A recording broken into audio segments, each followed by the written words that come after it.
Hi, I'm Joan Quinn, and welcome back to the Joan Quinn Profiles. I'm with artist Craig Carlisle, who was born in Oklahoma City and in his teens moved to Columbus, Ohio to finish school. He earned a Bachelor of Fine Arts from Columbus College of Art and Design, and he has had exhibits, and his work has been in galleries all across the United States.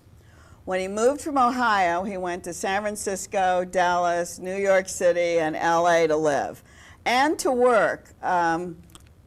Didn't you want to put yourself down somewhere and stay in one place? What was all this moving around? It's about discovering art, discovering life. And I feel pretty established now here in Los Angeles. And my art, wherever my art is where my home is. Was the work different in each place? It's downsized. When I moved to California, it downsized. When I was in Ohio and New York, it was much larger. Because you were painting, you were working in New York as a gardener? I had a job as a gardener to pay the bills, yeah. That was great. Yeah. But then you were painting flowers, so evidently these places have influenced you. Yeah, they absolutely have.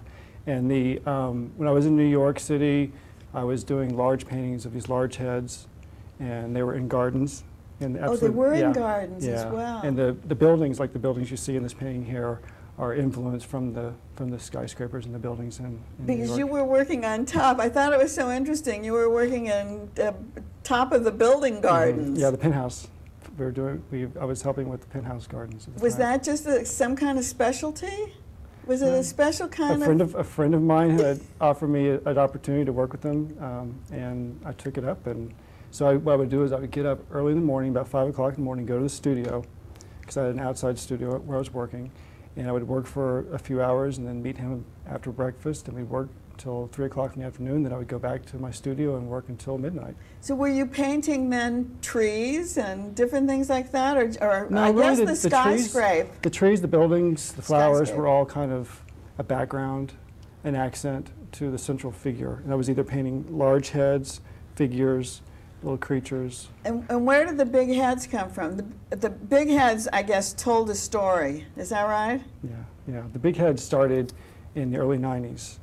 And it was my chance to do the big heads came about because I was doing some commercial work that I wasn't satisfied with. And I was like, I just got to move on, do something else with my life.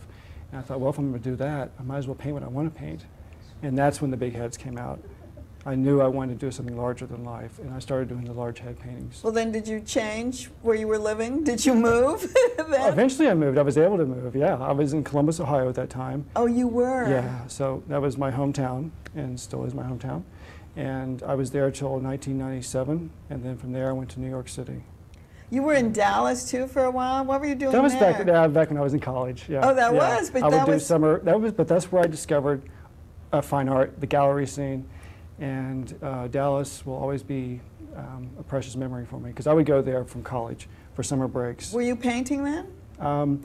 I was a commercial graphic designer major, and then when I went to Dallas and worked in the galleries, it gave me the chance to meet artists that were real artists, working, living, having families. They had studios, and what I would do is, as the behind-the-scenes guy, I would drive the van to their studios and pick up the artwork and bring it back, and I got a chance to meet them and really see for the first time that you don't have to starve to be an artist. That must have been a great influence then on you. Yeah, it really was, yeah. But you also knew you had to get another job because artists are like actors in a way. You have to, you can't always, until you're able to have galleries and shows. I've had some amazing jobs. Most of the jobs I had in the beginning were standard gallery jobs, picture framing jobs. But those are good. Those are great jobs to have, and they're very secure. And then I discovered that being in-house, locked up all day long, wasn't going to work for me, so I wanted to be outside a little bit. And back in the early 90s, I was even striping parking lots for a living. You have a very sensitive take on the work. The work looks kind of whimsical and cartoonish, but there's a really sensitive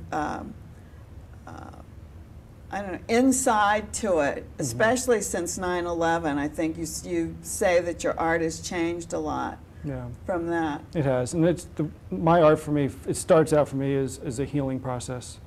And I don't know what the healing process is I need personally for my soul, but that's channeled, you know, through a higher source, through me, and it goes onto the board. I get that advantage at that point, and then from there it goes out to people, friends, clients, whoever, the world. And that's, and since 9/11, I really felt, that's when the teddy birds really started to come about. And these are teddy birds? Yeah, these are teddy birds. They're part teddy bear and part bird. But you know, and I'm saying cartoon art in like the greatest of praise of your work, and it is trendy now. I think it's been a long time people who were doing this kind of cartoonish type of work didn't get recognized the way they should. Well, they're fun, and it's developing characters. They're fantastic. There's your background of the city. Yeah, the city.